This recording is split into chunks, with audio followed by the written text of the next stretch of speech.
and welcome to Overcomers Talk. Tonight's edition is, can women have friendships? And are they healthy? How do we have healthy relationships among women? It is possible. We are going to learn how to overcome hurt, envy, jealousy. We're going to talk about a lot on this spectrum. And we are so excited that you are in this room with us tonight to get ready to dig, to dive, and to stride in so many different areas on this one topic. So come back while you're waiting, share this, post it, like it, comment. Tell us what you guys are feeling about tonight's topic, and we'll see you back here shortly.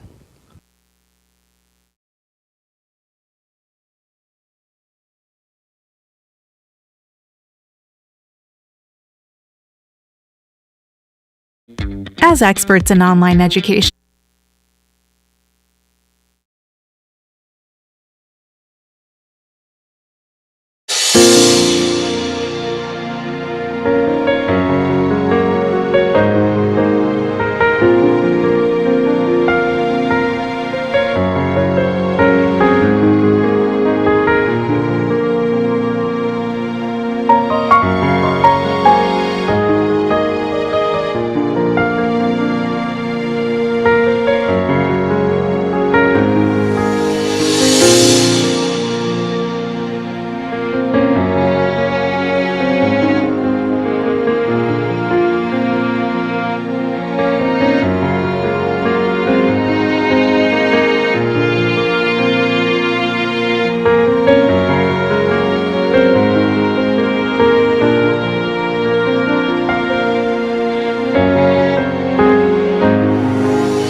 evening, and welcome to Overcomers Talk.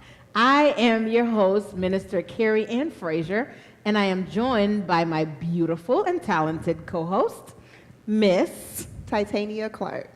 This is going to be an awesome show, everyone. We are talking about a topic. This is girlfriends, women, friendships, relationships, the ins, the ups, the downs, the outs, the all kinds of things about women and our relationship with each other. Yes. We're going to be transparent tonight. We're going to have fun. We're going to laugh. We're going to get into some deep issues, stuff that we don't talk about in public, but we're going to talk about it here. But first and foremost, let us just give honor to our visionaries and the founders of Overcomer Talks panel, and that is Senior Pastor Dr. Lincoln Coffee, Yes. as well as Assistant Pastor First Lady April Coffee. We hope you're having a wonderful time, and we can't wait for you to return. Yes. All right, so I am joined by a panel of beautiful, intelligent, talented women who are going to share their experiences with relationships with other women, their friendships. So let's find out who we have on the panel tonight. First, I'm joined by this intelligent, beautiful sister right here, who I tell you, she is going to be the next judge, the next attorney general, something. This is Miss Roxanne Martin. Let's give her a hand. We're claiming it. Yes. And then we're also joined by the beautiful psalmist, Miss Shakira Burke. Also, we're joined over here. We have a beautiful, amazing, talented, and I'm sure you've heard her testimony. You've also heard her preach. This is a woman who is, she can tear down walls in the spirit. We're talking about Miss Jessica Thomas. And the entrepreneur herself, the beautiful, the talented Miss Natasha O'Neill. I told you, we have an absolutely wonderful panel here, and we're going to have a lot of fun tonight. Yes. Titania, are you ready to have some fun? I am ready. I'm revved up. I'm ready to go. You ready to go? Ready to go. All right, what are you looking forward most for us to talk about tonight? It's two things. The first is jealousy and envy. Okay. It's a very touchy, sensitive topic, but how do we really deal with it? And then the second thing is, how do we apply practical steps to heal in a healthy way? Okay. Yeah. So we're definitely going to put those in our pocket, and we're going to talk about that tonight. So put in your pocket. Jealousy, envy, and then practical steps to healing, because oftentimes relationships are fractured, right? And you want to know, do I repair this relationship?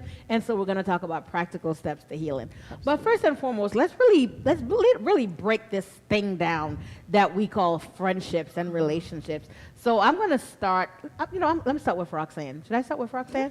Let's start with Roxanne. We'll just ask the question over here. Roxanne, so what is a friend, or what is a friendship or girlfriend? What does that mean to you? That's an excellent question. Well, first I'm going to say I think I'm still defining it because as I'm growing and as I'm developing, I'm learning what I want and don't want out of a friendship. To me, friendship is family. People or a woman that you can trust, that you can talk to about anything, that won't judge you, that will be honest with you, though. Still won't judge you, but will be honest with you. Yeah. Somebody that you can confide in, somebody that you can laugh with. And it doesn't mean everything's going to be perfect. Y'all aren't going to be best friends all the time and everything is just happy-go-lucky, but you can endure those hard times together. That's a friend to me. Yeah, that's good. That's really good. I like that part about the judgment, right? Like not having that judgment when we talk about friendship. That's good. I have a feeling we're going to go deeper with that. And so I'd ask Shakira the same thing, friendship, relationship. What does that mean to you? I need it for it to be someone that I could rely on in hard times, good times, bad times. Someone I can call when my lights are off. Somebody I can call when Wait a my minute, kids call are... your lights are off to to pay your bill? No. To help me push through the situation. Oh, okay. Yes, give me good advice. Somebody like that. Yeah. Somebody that, like she said, no judgment. somebody Right. that I can pretty much lay it all out and feel comfortable, like it's a comfortable space, as if I'm talking to my sister. So There for you me, go. the friendship has to be something that's more than just I see you on Monday, I don't see Right. you Friday, but I'm cool with it. I need a sister that's like Yeah. in my AO, like in my Yeah. area. Yeah. So what I hear you saying is like you need that consistency with that relationship. Where with you, Roxanne, it's like I'm still defining it. I'm still watching. I want to see where this is going. Okay, that's good already. Yeah. That's good already. It is. It Uh-huh. is. Well, Titania, what do you think about their interpretations of friendship and how they feel about it? Is that something that would you say like you are along the same veins, or are you maybe a little different? Absolutely. I follow along right with them. I think that it takes work to be in a friendship. And the person might sit there and be like, well, that's a lot of requirements, but anything good, it's going to take some work and some effort to put into Yeah. it. So I completely agree with what they're saying. I like it. I like it. All right, so Miss Jessica, tell us. So I had the same question for you. We're just going to have the same question around to find out, you know, where we are in terms of relationships and friendship. And so what does that look like to you? So for me, I would agree with both of them. Friendship, relationships, I would say it's consistency, someone that's like a support for you, but somebody that you can be a support for as well. If their lights are off, they can call you and you can pay it. I mean, sometimes it does take for, you know, relationships, because if that's the only person you have to call, then sometimes it will take that. But someone who's just always, you know, ready, available to just be there for you, someone who's there to talk, someone who's there to laugh, someone who you can vent to, that it won't go other places, you know, someone who's just a strong support, like a strong support system, someone you can travel with, someone you can just know that I don't have to watch my back. Right, Like right. I can go these places with you. You know, I'm ministering. You'll pray with me. You'll pray for me. Somebody who's always just there for you, and not someone who's just there with you. There for you, but That's not such just a with difference, you. though, isn't Yeah. it? Isn't it, Titania? Yeah. They're for you instead of Absolutely. just with you. I think a lot of people That's are good. present, That's good. but when it comes down to those deep-rooted things, they really don't. They're not there with you in it. Right, right. So that's what I would define. That's good. I heard an analogy a few years ago about like people being with you, right? And that's talking about like whether it is in relationships or in business. I'm so Natasha and you're both entrepreneurs.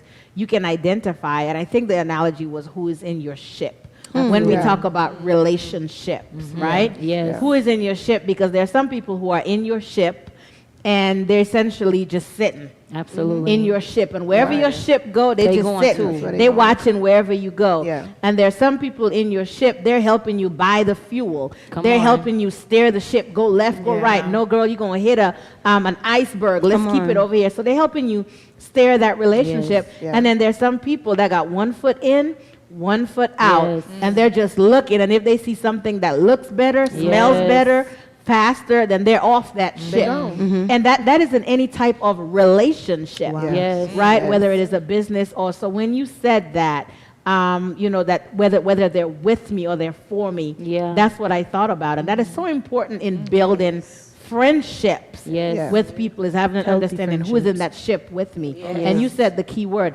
healthy friendship. Yes. Having Yeah. a healthy Yes. friendship, because some friendships can be toxic. Yes. Absolutely. Right, can be very, very unhealthy for your soul. Yes.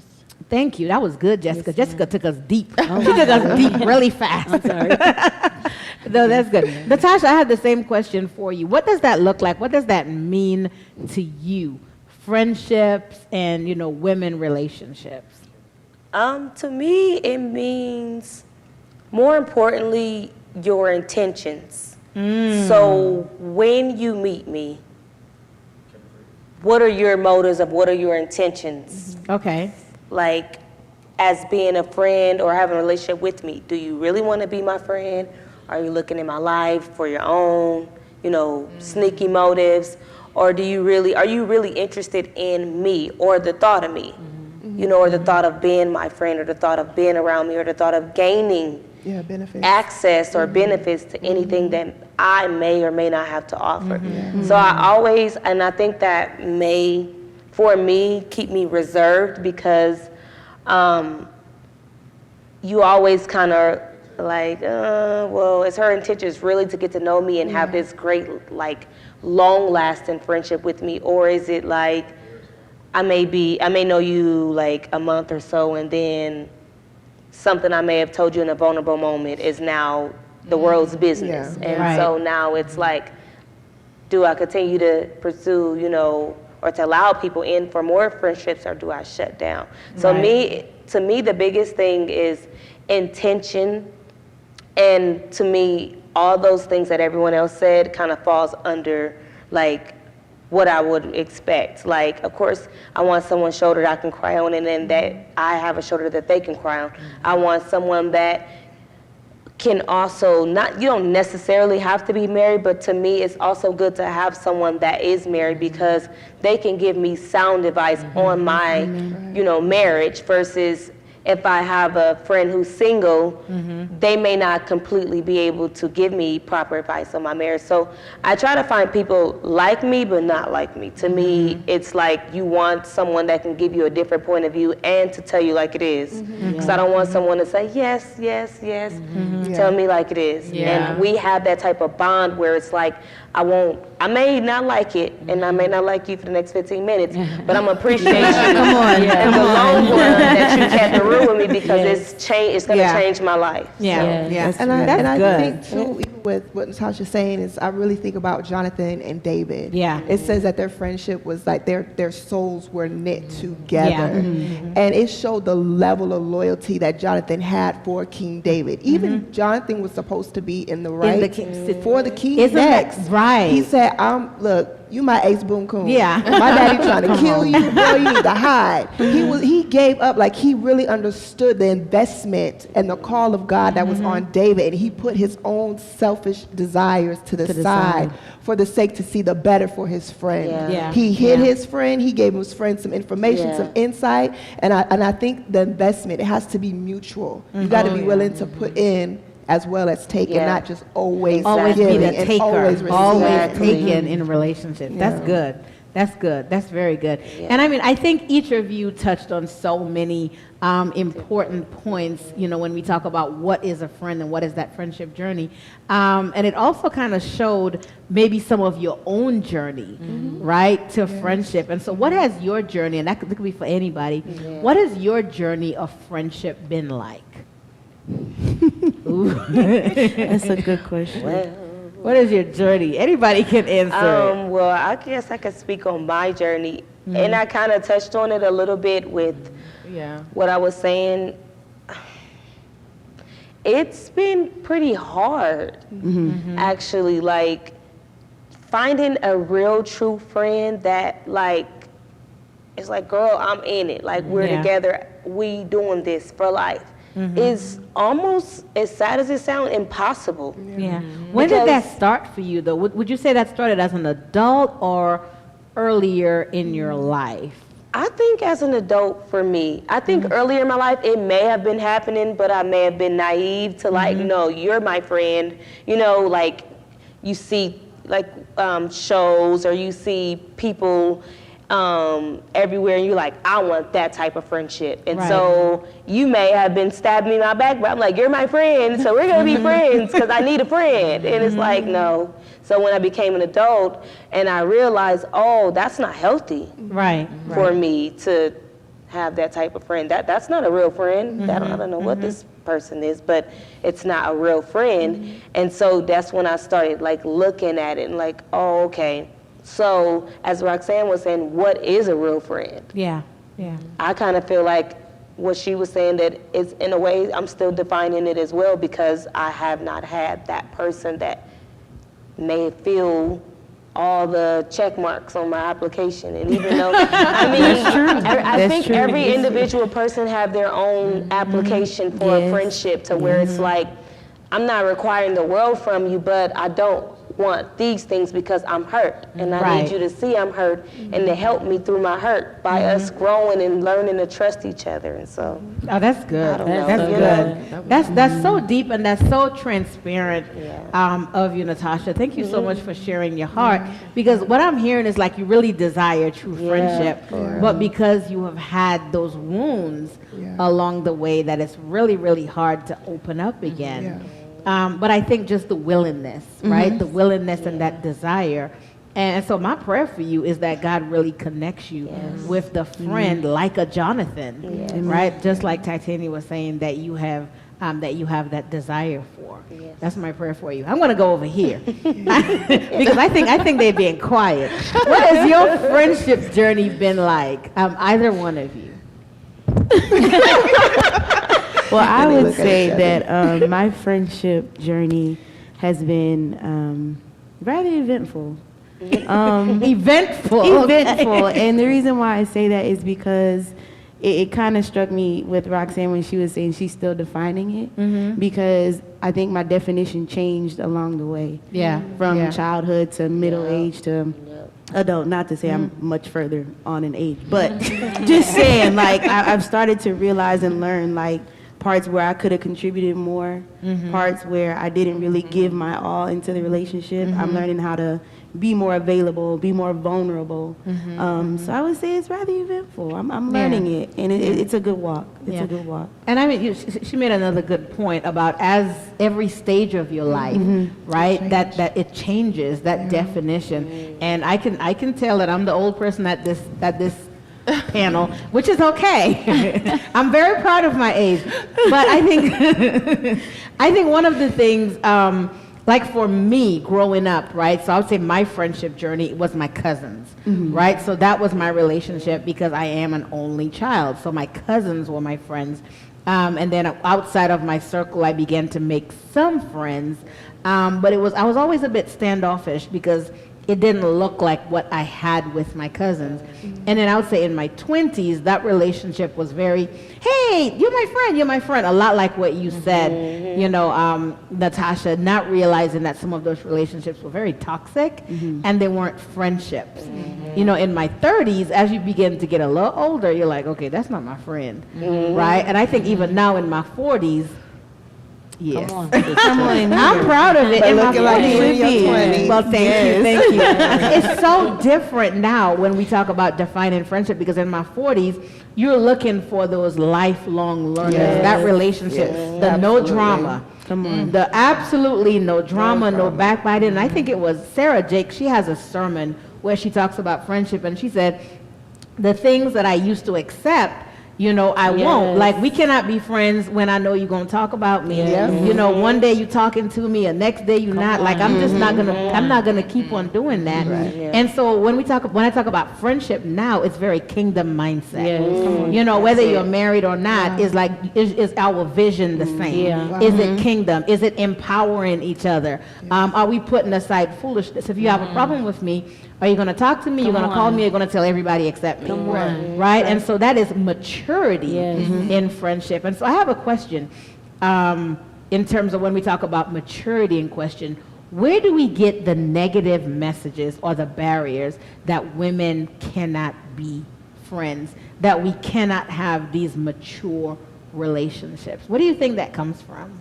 I think it's like a learned behavior. Like along the way, you start to either hear it or you start to see it in your environment, and you start to take it on. Because when we're little, like, everybody's your friend. You can be like, here, you want to share my toy? Right. And that makes you friends. But when you get older, it becomes so many logistics around it. Like, not what you're talking about, because that's awesome what you're talking about, like maturity. You have to grow. Like, if we don't have the same mindset, we can't grow together. But as far as if you don't want to be around me because you might think that what I know might hinder our friendship, like, then maybe something in you might should change, because if you're hiding from me because you don't want me to see certain things, then maybe you should be friends with someone so that they can pull that out of you and so that you can grow.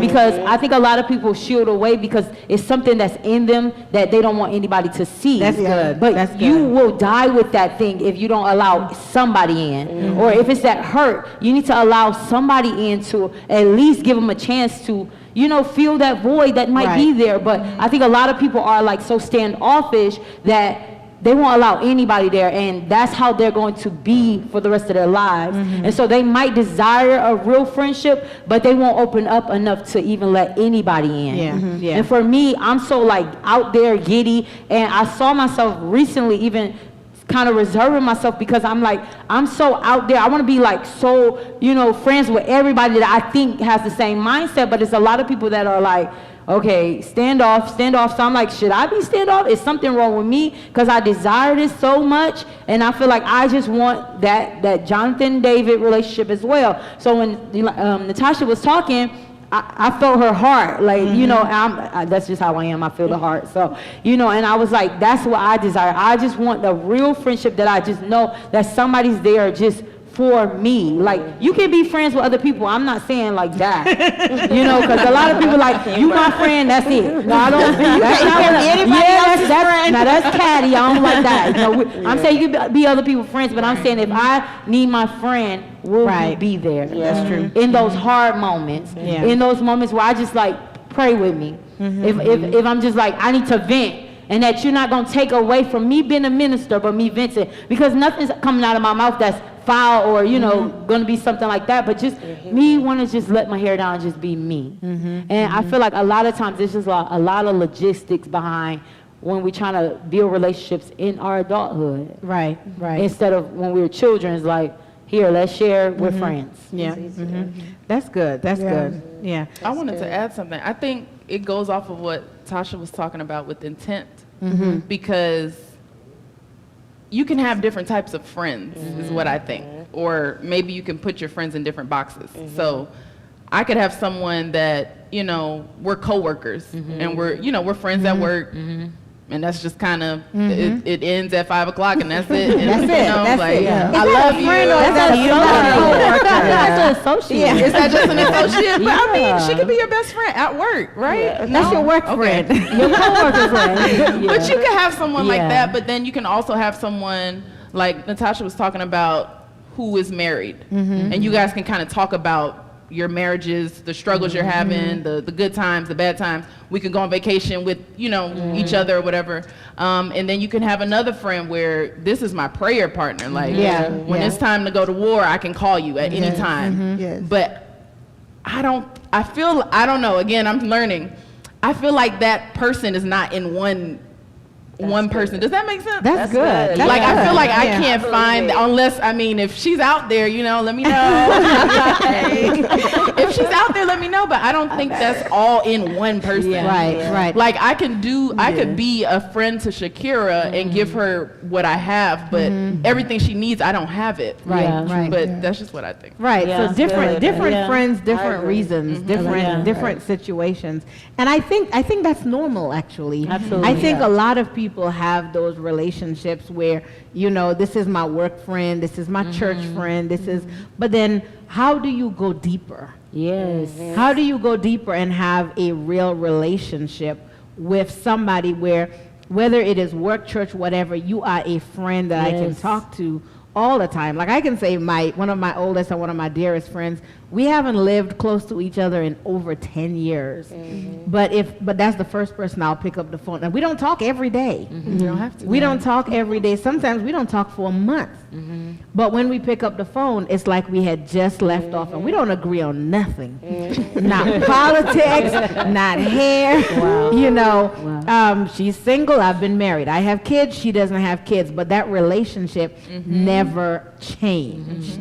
You know, never changed. If I'm having problems in my marriage, although she is single, she's the one, she was like, girl, now you know you're wrong. You know, but hold that accountability, right? So can it be in one person? I don't know, but I think if you are intentional in building a relationship, you can find a lot of things in a person, in that friendship. Like you said, is that David and Jonathan. Yes. And going back to something really important that Jessica said, you know, when First Lady Monica Williams was here, she said that oftentimes because of our experiences, right, with other women, we build walls. Yes. And those walls, they keep our hurt in, but it also keep the love out. And so it's really hard to develop those relationships because we're building walls, right? We're building walls with each other. That's good. That's good. I think in order for the level of trust and the love to come in and to go deeper in a relationship, it takes the self-evaluation first to really examine where am I hurting, where are the wounds at in my soul, and So being tracing honest. the roots. Yes, being honest with God. Like, I don't know where it's coming from, but I want to deal with it because I think once you actually attack it head on, you heal from it. Then you're in a place where you're able to extend yourself and be willing to take and embrace that friend and help that friendship grow. I think that is so good because when I was growing up, I have 2 older brothers and my cousins were out of state, so there weren't really girls around me. So I played with my brothers. The neighborhood we lived in, there were majority boys. So when I started going to school and having friends, I wasn't really that close with a lot of girls. So then when I got to high school and I met some girls and they were like, Roxanne, you don't tell us nothing. Like you don't know nothing about you. You don't say nothing. I'm like, I mean, that's just who I am. But because I said that and put that seed there, that's how I've been. So it's always just like, That's you know, good. Did you hear that? I just She put planted that in. seed. Yes, and it just grew. Yeah, and every time when it comes to that, it's just, oh, well, that's how I am. I just, I Yeah. don't really talk to people or not that I don't talk to people, but I don't approach people or that's just me. Yeah. But even as I'm talking, I'm like understanding myself a little bit more that if we cut that out and stop labeling ourselves with that's how I am, that's what I do, it's those type of people, then we could just be vulnerable to have a friendship. Yeah. I think a part of it is if we just open up. Like if I said, hey, Tasha, can we talk? And I just open up to you. Yeah, I'm becoming vulnerable, but then I can see how you react. Like, okay, can I trust her? Did she, did she go spread my business? I think you just got to try it. Yes. Right. That's the only way to do it. Taking a leap of faith. Test and try. Yes, Tasha. I was thinking that same thing when TT was talking. She was saying that we have to evaluate ourselves. And while you were talking, I was like, wow. So we're kind of keeping ourselves from those friendships because it's of the hurt, but also because it's like, I haven't tried. So how do I know that Jessica could not be my best friend because I haven't allowed her in? I see her, I see that she's like a great person, that she's like reaching out to me, but it's like, it brought up a memory of some people, someone told me, it was like, I'm not gonna reach out to people because I'm always reaching out. And for a long time, I felt like I'm the one reaching out. Like, you should want to reach out to me too, because that shows me you care. But at the same time, it's like, does it show that that person care? Because are they just doing it because you're saying you're not reaching out, or because they actually care? So it made me like evaluate like myself and I said like, how many possible friendships did I possibly ruin because I said, oh, yes, I love you too. And that little, but this not going past that. But you want it. You yearn it inside. You're like screaming, be my friend, or I need you as a friend. Because for me personally, like my husband is my best friend. But when my husband is getting on my nerves, I can't go to him and say, you're making me feel like this. I need a friend to say, girl, listen, you gotta better talk to me because I can't talk to him. He the only person I got, so I did not go to the Lord, and Lord like, listen, you're gonna have to make it right with your husband. I'm like, but I need, that somebody else gotta be in the middle of this because you might not answer me right now. And like somebody gotta talk me down. But so you need that friend, whether it's a single friend, whether it's a married friend. In that circumstance, yes, a married friend, but a single friend could also say, Tosh, you know, Yeah. you know, like you said, you know you're wrong for that. Yeah. That don't even sound right. Yeah, Right. I think it depends on the maturity of that. Yeah, conversation. maturity of because that you may have friendship. some married Absolutely. friends who don't have that level Absolutely. of maturity Yeah, exactly. as well, and will jack up your marriage. That's And another still be one. married. Listening to Yeah, that. that's And another still one be right married. there. Right, that's another one. Mark that down for the next time. Yeah, that's real. And so Yeah. just using that wisdom Yeah. in friendships.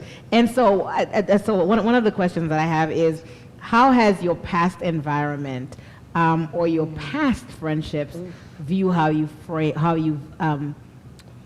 look at friendships now, or framed how you view friendships now? So past environment, past relationships, how has it framed your view of friendship now? Do you want to answer? Well, 'Cause I'm like, eh. I'll say it's different now because my friends were in the world.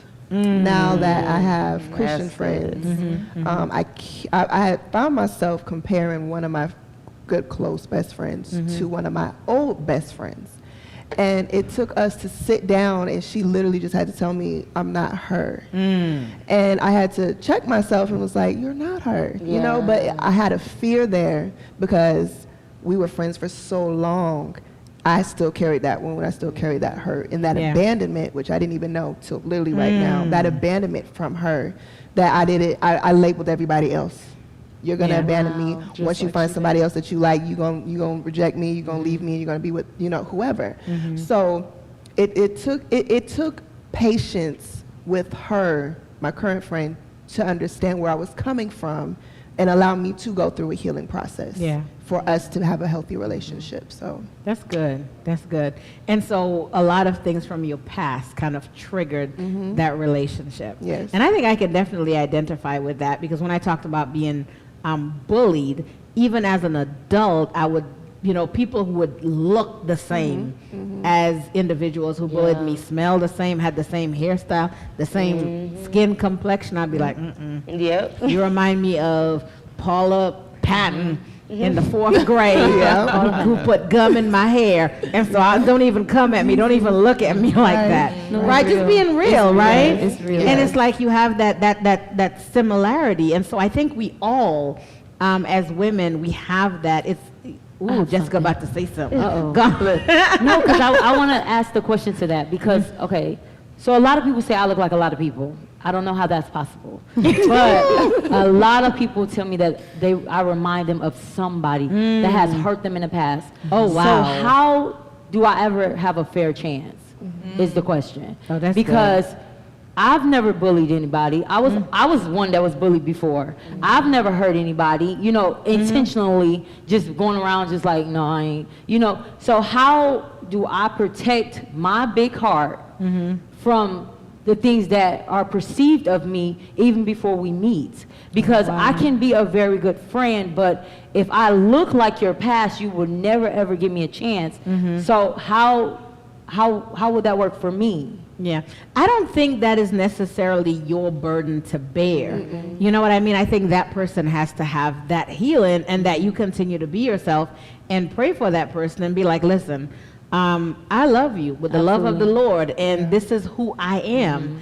And if that person identifies, well, you remind me of so-and-so, it's literally, okay, well, I'm Jessica. And I still love you. And continue to be, you know, who you are. And I don't think that's necessarily your burden to bear. Anybody disagree? I agree with that. I And I would agree. say that it goes back to what you were saying, Tasha, about the intentions. I would let that be known up front in person. Like, Yeah. I know I might remind you of somebody, but at the end of the day, my intentions aren't to hurt you. My intentions aren't to put your business out on Front Street. My intentions are not to harm you in any way, shape, or form. My intentions are to love on you. My intentions are to become not just a friend, but an actual sister. Yeah, that's good. That's good. And you know, Jessica, I think I had the same problem in my 20s. I would be super friendly and really bubbly, and people would look at that as fake. Yes. Like, you know, what's wrong with her? Why is she so? I'm like, so Yes. in my 30s, I kind of pulled it back a little, you know, and it's like, and then when I become bubbly, they're like, okay, so which one is she? Yes.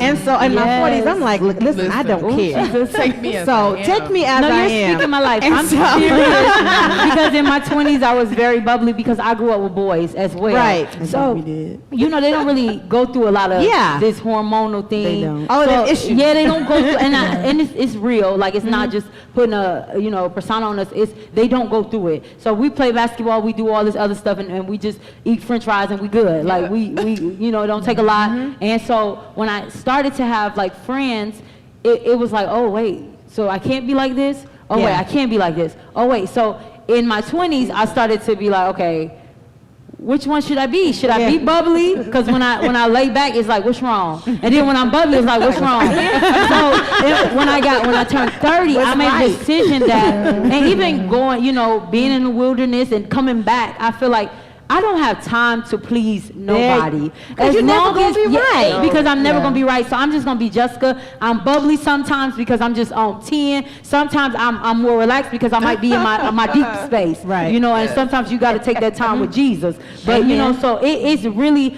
For me, I just have to be me. So I'm bubbly, I'm all out there, and like even when I try to reserve that part of me, I still be like, come on. I want to, hug, I want to whatever, and I'm just so out there, and I just in my 30s, I just feel like I'm just gonna be out there, and who love it gonna love it, and who don't like it, I'm still gonna love y'all, and that's just what it is for me because. Like you said, I'm never gonna be right if I just keep trying to please everybody because everybody's outlook is different. It's different. From the That's good. Whatever direction they're looking at, Yeah. it's That's gonna good. be different. So for me, I just have to be me, and whoever love it, I'm gonna love them back, and whoever don't love it, I'm still gonna love on them, and it's just gonna be that. Yeah, and then not everybody. I think being okay with knowing that not everybody is for Absolutely. you. Oh, yeah. Absolutely. Right. Being okay with Absolutely. knowing not everybody is Absolutely. for you. Absolutely. And then still being your authentic Yes. self. And then also giving people grace. Yes. And I think that's what we Yes. forget. That, if somebody didn't say hi to you, you walk into a room, they're like, okay, she acting funny. Yeah. Or something like that. And I guess the question is, where does that come from? Does that come from images that we see in the media? Like for instance, I know y'all don't remember this, but there were a lot of good shows when I was growing up, and one of them was The Facts of Life. Does anybody know the show on here, The Facts of Life? Remember the show? It's like you take a good, you take a bad, you take them all. Hallelujah, praise God. So The Facts of Life, a show, about these friends in a boarding school, and they're just having a really good relationship, but having normal teenage drama. And then in the 90s, we had Girlfriends. Y'all remember Girlfriends? Yeah. Thank you, Jesus.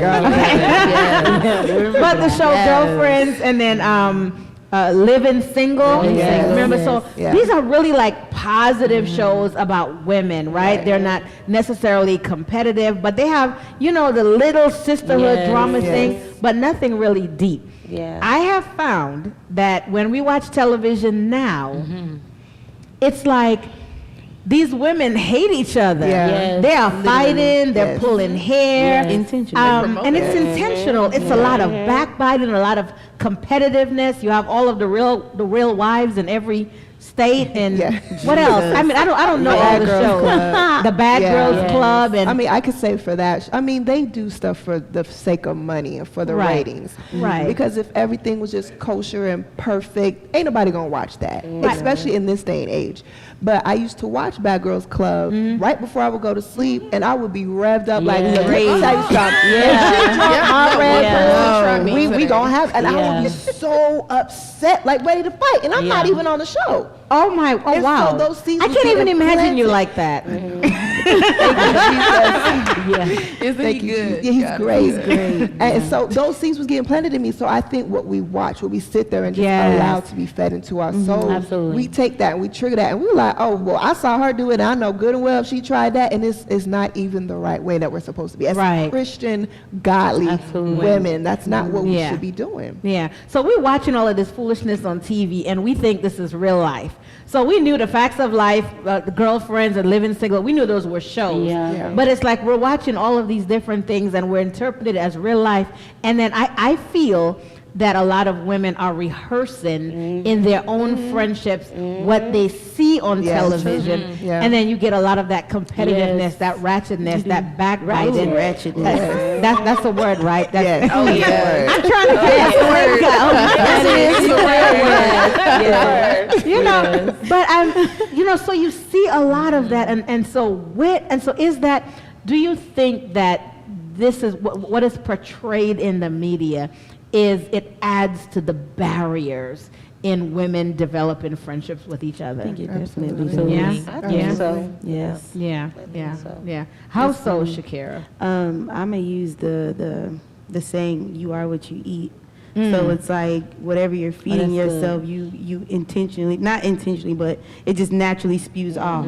So like, for instance, me and Minister Jessica might walk in the church and she may not speak to me. Instantly in the back of my head, I'm like, oh, you remember that one time Diamond didn't talk to so-and-so? Yeah. Girl, I'm about to rev up. She done messed And with you the in wrong church. one in church. Yeah. Because it's like, just like she said, you fell asleep on it. It was all in your, you didn't even realize it. It was just feeding your spirit. So now your spirit is just on alert. Like it's looking for something to be off. So you can just shoot off into it. That happens too when you have some friends or whatever you want to call them, and they're talking to you about other situation and mess. And when they're trying to put all that mess on you, now all of a sudden your little antlers are up and nothing is really going on. But as soon as, did she smile at me? Did she? Yeah. She didn't speak. Oh, why she looking at me like that? Why she? I said hi and she ain't say nothing back, and it's like she probably didn't hear you. Yeah. Or she was probably deep in her head, just like she heard me. That's how we do it. She's thinking about groceries, making dinner, Husband. But I feel like a lot of times we put this barrier up like automatically. Like when I've been here for a year, but when I came here, I don't know, every church has their culture, so I don't know, I don't know who that is. I don't know who she talks to. I don't want to sit in the wrong seat. I don't want to do this wrong. And then you start just looking at people like, wait, maybe she don't want to talk to me. Okay, she probably, I'm not gonna mess with her. But we do this all the time. And I don't know if it's from TV. I don't know if it's from our parents, our aunts, our other women in our lives that just tell us, don't trust anybody. These girls are, they're terrible. Don't trust them. Don't tell them your business. They'll stab you in the back. All of that is just in our heads. So when we look at each other, it's like we already sizing each other up. That's horrible. But what you said is so true. Those are messages that are passed down, though. Yeah. It is. From adults to little girls.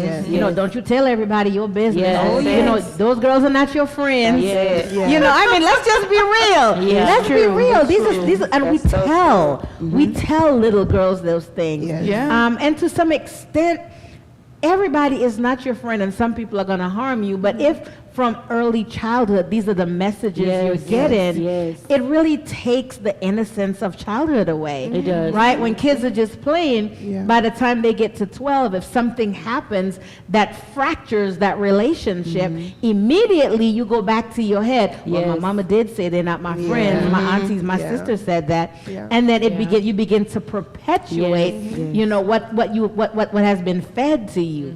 And then by the time you're 16 or 20, it's like you've had all of these fractured relationships. And exactly what First Lady Monica Williams said, now you have a wall. You have a wall that keeps love out, right? And then it also keeps that hurt in. So everybody that you meet now, you're looking at them side-eye, cross-eyed, upside down. Like, is she going to hurt me like this person did? Or is she going to, tell my secret? That's good. Ooh, Roxanne is deep, y'all. As you were talking, what word is consistently playing in my head is rejection. I keep hearing it, and I'm wondering, like, why do I keep hearing this? Because I think it's because, like we were talking about with the wall, so what are you afraid of? I'm afraid of being rejected. Now that I'm ready, and I know what this person is all about, I know that we're all saved, so that's not an issue, right?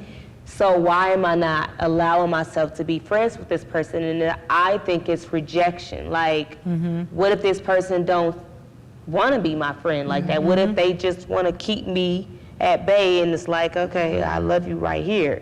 What if they don't want to come in, or what if they do?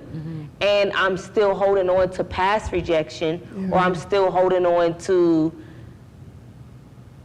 like hurt. I mean, I just really think that it's a lot to do with that. I mean, I don't know why that word is there, but I think that hinders like new beginnings, new relationships, because it's like, if I have my rejection, I can feel safe, or I can feel comfortable, even though inside you're crying, because you're like, I don't have nobody to talk to. I don't have that person I can turn to. I don't have nobody to take a girls trip with. I don't have somebody that I can go out to eat with. I don't have somebody to go get my nails and toes done with. So you're like, well, what are you really holding on to? And it's like rejection has become my safe place. So if I let it go, then what do I have to hold on to? But in all actuality, it's this new friendship. It's this new person that I have to hold on to, because they'll feel everything and more than that rejection filled up in your life. So I definitely heard I heard you and over here. That rejection has become my new safe place. Wow. Yeah, deep. That's pretty deep, Titania. That's reality, Yeah, that's pretty deep. It's like the very thing that you need. You yourself are rejecting because you're afraid of being rejected.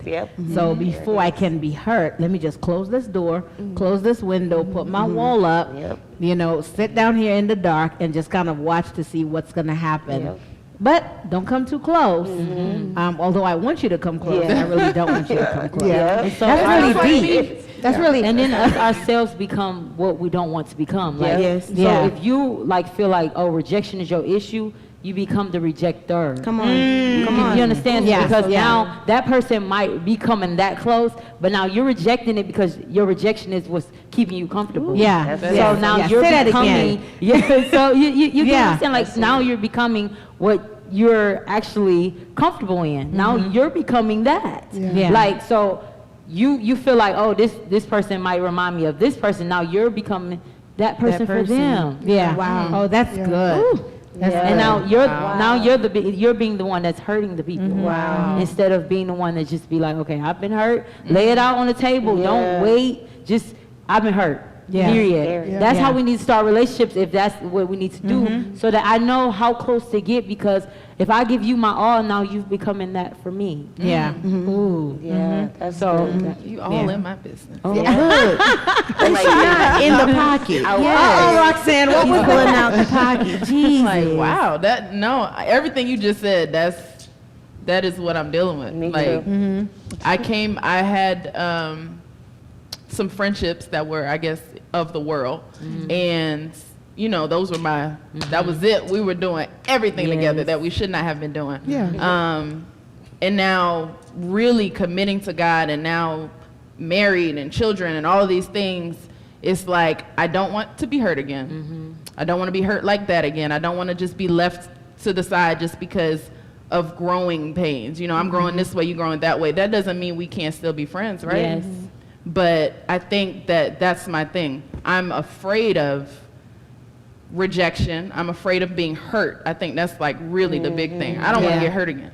So it's like, I want to tell you about my life. I want to tell you about what I've been struggling with. But then what if I tell you and then now you like, I didn't know Roxanne was, I didn't know that's what she was doing. And it's like, I don't know. It's scary. It's actually really scary. And it's crazy that we're talking about this.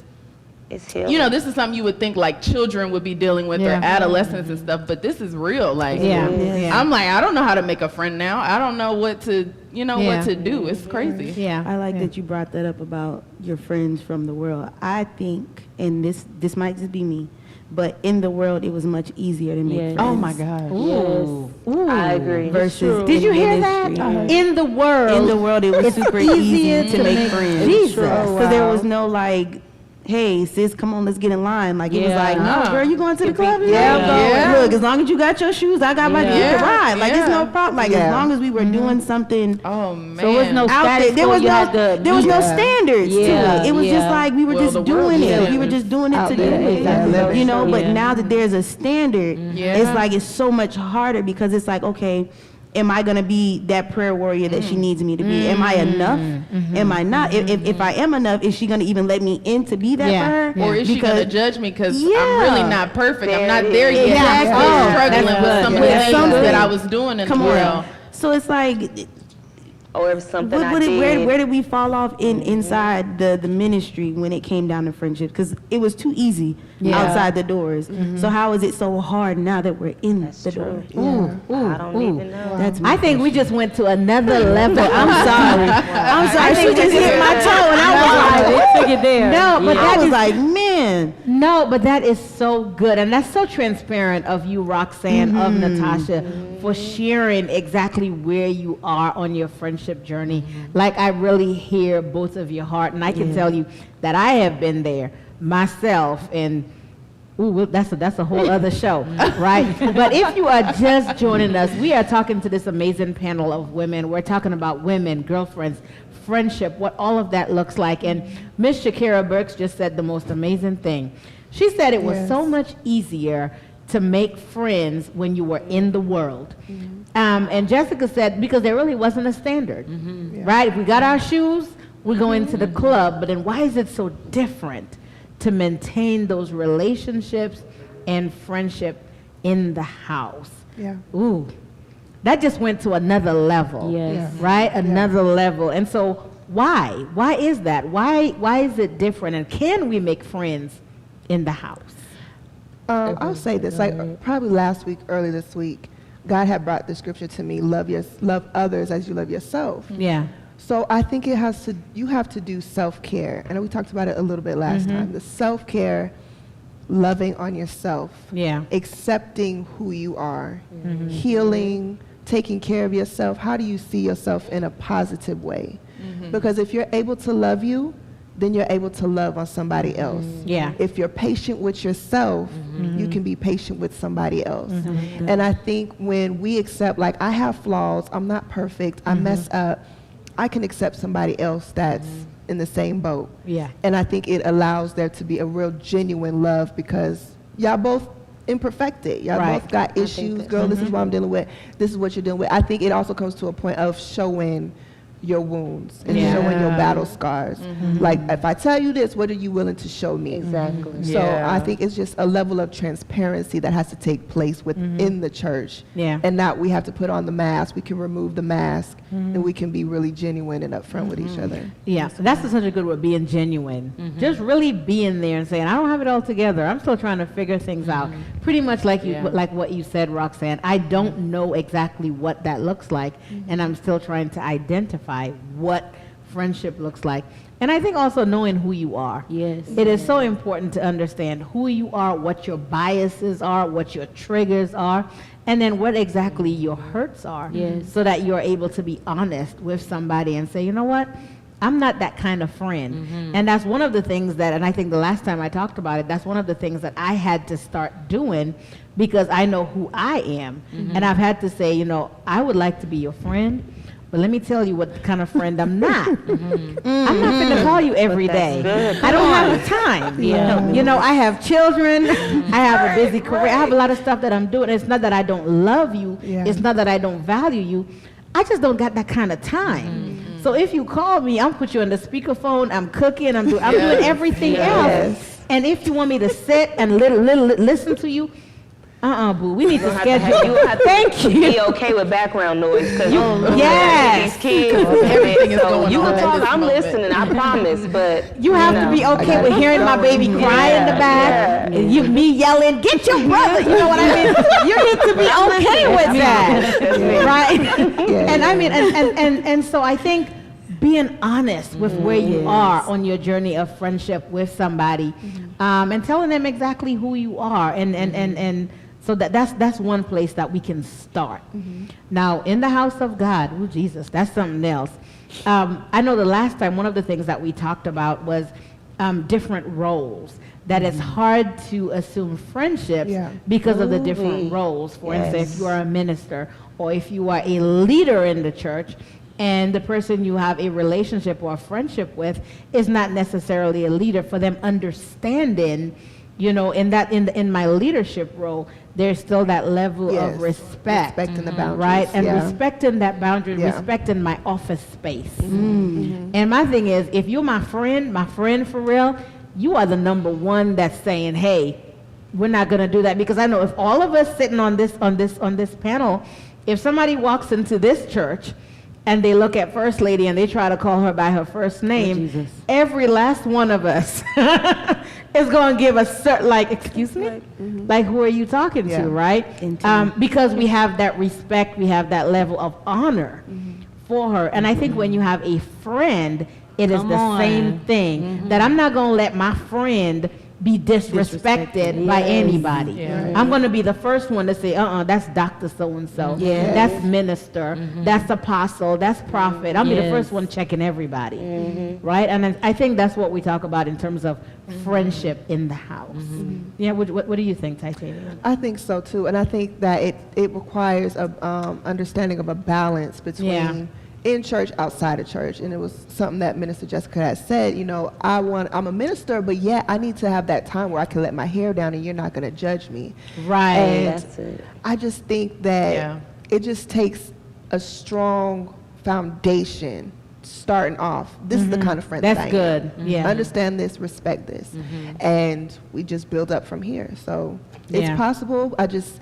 I just think that there's just been so many stereotypes, and there's so much religion that has came into not just the Very church, key. but into the Relationship. relationship. And it's tainted Yes. relationships. Yes. Like we can be friends, like we can Yes. sit and watch a movie, Come have on. popcorn, Come drink on. root beer, not beer, root beer. Come on now. I might take a Sprite, but it's okay. And you know, Yes. still have a good time. It doesn't always have to be scripture after scripture, or on. if you have opinion that I don't agree with, because we have different opinions, that don't mean we stop being friends. Yeah. You and I loved how you said that you and your friend don't agree on nothing. Nothing, but y'all girl, are nothing. so cool. I don't know how we love friends. that. Opposites beautiful, attract. though. Yeah. I think They really do, though. That sounds like most marriages. Yeah. Yeah. So that's it's beautiful though. I think Yeah. she might, Jesus, So Lord. I think it's just embracing each Yeah. other's opposites. Yeah. And being okay with you're different than me. Yeah. Let Yeah. me be different. Let you be different. And that's how our friendship should be. Yeah, yeah.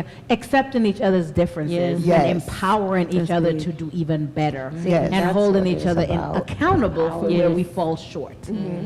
Right? And so if I see you, because I am that kind of friend where you say, do you like my outfit? I'll tell you no. Come on, me too. But that's me. I'm that kind of friend. So I'm like, do you really want me to be your friend? Because I'm that kind of friend. I'll be like, hey, let's rethink that. Yeah. Because that doesn't look good for you. Right. Now, I'm not going to leave you there. Yeah. I'm going to say, okay, Help let's look you. in the closet. Yeah. Let's find Help. something Help. else. Yeah. I'm not just going to leave you there. That's the kind. But not Yeah. everybody, though, wants a friend like that. Come on. Some Yes. people want a yes man. like that. Yes. You know, some people, I just want you to say yes, yes, yes, and tell me everything good. I'm going to tell you when you I'll be looking stink. at Yeah. That's not You know, healthy. I'm going to tell you when you stink. I'm And going I to be think- like, you were dead wrong, I sis. think that's so important because I think I was telling somebody this, I don't know who it was, that if I leave from your presence and we're friends and you see me naked, if you will, like anything that is wrong, if I have makeup on my teeth or if my eyes not looking right or if I have a booger in my nose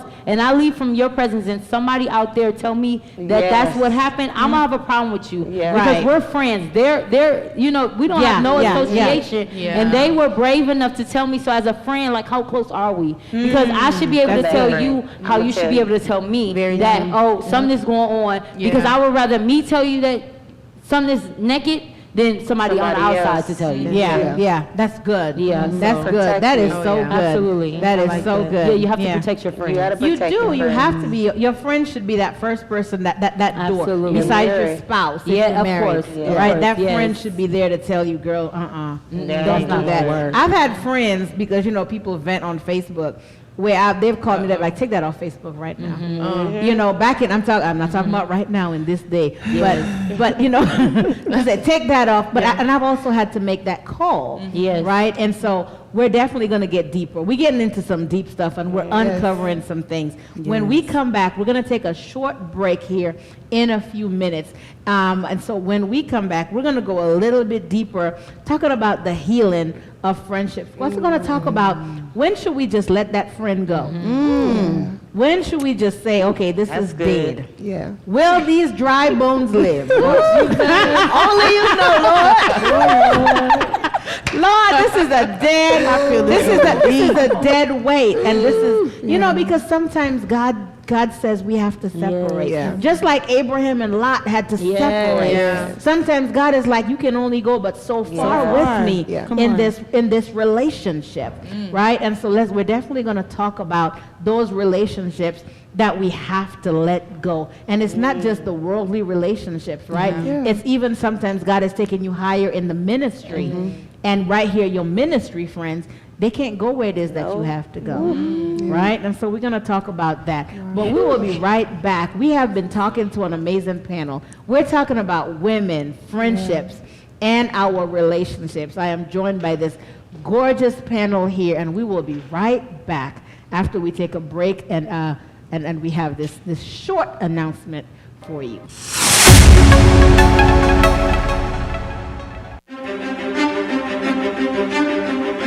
What do you see when you look into the face of your neighbor? Do you see a stranger? A friend? A foreigner? Or a refugee?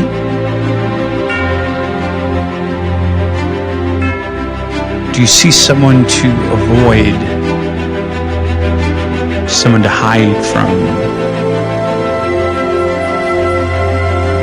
Do you see someone to hate or someone to love? Can you see yourself in their face? Do you see the face of Jesus?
And welcome back to the Overcomers Talk panel.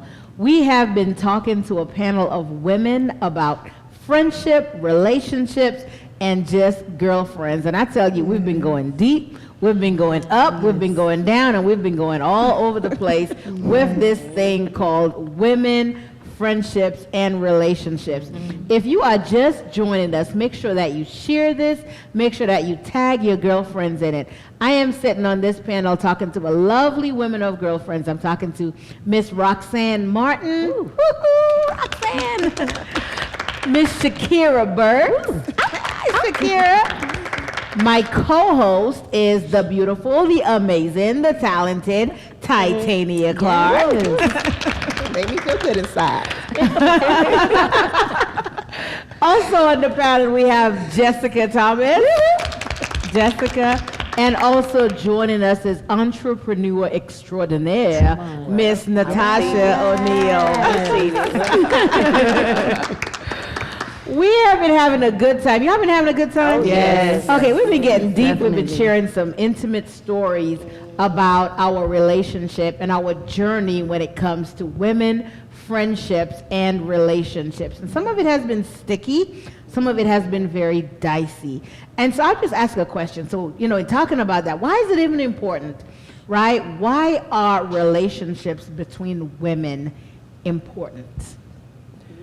I think because we are women, we can relate on a whole lot of different things that men don't have a clue about. Okay. And I think that we're able to empower each other. And it's really beautiful to see when women come together and there's a dream, there's a vision, there's a goal that needs to be met, and they execute. Yeah. It's phenomenal. Yeah. And it's just a little bit of something coming from everybody to just collaborate and push something that needs to be birthed. That's what we do. We birth things. Yeah. And it's nothing like having a full support team to birth out something that you have been conceived with and that you carried, and then you get to see it come to life. I just think it's something that God created us to be like that as women. Yeah, because he created us to be relational beings. That's who we are, right? For us to really have that relationship with each other. There's a relationship that you have with your spouse and your children, but when you have a sisterhood, right? When you have that sister that you can call, that you can talk, that you can cry to, that you can just lay on her lap and she play with your hair, and you can just share that out. It is something, and it is possible. Yeah. It is possible to have a healthy girlfriend relationship, right? Minister Thomas, Jessica over here, why do you think it's important for women to have those relationships? I think it's important because we're like natural nourishers. Like, we have to nourish each other, not just our children. We were born to be around each other. So God said that it's not good for us to be alone. That doesn't just mean in a marriage. That means that we need to be grouped together if it takes one or two. So if we're in agreement, then something big can happen. And so when things are not happening, it's because there's not unity. But when unity, a lot of people are really scared to be in church because of that. And they think that they have to give up all of this relational, type of being. And I feel like if they see real healthy relationships inside the church, that will draw them in. That's good. That's good. So essentially, be the example. Absolutely. Be the example, and then be the friend that you would like to have. Absolutely. Right? So if you, and so one of the things that I have heard growing up is in order to have friends, you have to be a friend. Yes. Right? You have to be friendly in order to have that relationship. And so really be the friend that you hope to be, that you hope to have from someone else. So same thing over here, Tasha. Why do you think it's important for us women to have those friendships? I said this earlier, but I'm gonna say it again. My husband is my best friend right now, and so it is so important to me to have a female, a woman that can relate to the things that I'm saying or that I'm going through or those times. Also, if my husband and I are at odds, I can't go to him, as if I would go to a friend, because there's a lot of things that I'm talking to my husband, and I'm like real life, and I think it's maybe because I haven't had a friend the whole time. I'm like, why you don't understand this? He's like, so you're saying so it's so for you, it's personal. Why you say that relation is personal? It's for you to have that intimacy with another woman, like a sisterhood. Yeah. You have any sisters? I have 3 sisters. Okay. Our relationship is okay. It's not the best, but I think what I want in a friendship is all those qualities that I love in my sisters, but I can't actually get. So it's like, oh, I have this sister that I have this bond with, or this sister that I have this bond with, this sister that I have this bond with. So if I could just find a friend that could just be all of that, or even a few friends. We talked about it earlier, it may not all be one person, but to have that personal relationship with, because I want my friend to be my sister. I want you to, I'm gonna say, I love hard. So if I say you're my friend, you're my sister. Like, nobody can tell me nothing about you. If we ain't already talked about it, like, okay, we know we wrong, okay, but if somebody else come like, no, you don't get to say that. Because we already talked about that, and this is us. You don't get to come in and say this about my sister. Because to me, friends are sisters. I mean, and we are already brothers and sisters in Christ, so it's like, I literally give that same love. Like, I love you. And if I don't, get it in return, that's where I think it becomes hard. But it's so important to share that same love with a woman that is a friend that can also, because I feel they need it too. I feel that, And so it's really breaking down those walls. If you want that relationship and you have the walls, to keep that relationship out, is really understanding where I am and willingly breaking down those walls piece by piece, right? By having intentional conversations and opening that door to say, okay, I'm gonna trust. I'm gonna try, I'm gonna trust, and really having those conversations. And understanding your love language. Right? That's such a real thing. Understanding your love language, what it is that you need from a relationship, and then what you're also able to give to that relationship, because it is give and take. You can't love someone the way you need to be loved. You can't say, well, I like gifts, so I'm gonna just buy you the world. And they're like, yeah, but I like, time. I like time. I like time. And you're like, but I like gifts. I'm buy shoes. Like, but it's you have to love someone the way that they receive love, and that's such a good point, because that makes the world a difference when you love someone the way they receive love. I think that's like everything. And I think that's what God is really asking us to do. When we say do unto others as you would have them to do unto you, it's like, okay, Lord, okay, this is what she needs from me. And so this is what, because I love you and I respect you and I invest in that relationship, I'm going to love you the way you need to be loved. And so even if I set my love parameters, let me just make it clear with my friends, because I have some friendships, some relationships that mean so much to me, and I know they need time. I'll say, all right, sis, I'm busy. This is my thing, but on Saturday, let's sit down, let's talk, right? And have that intentional time. And I think that's something we even do in our marriages.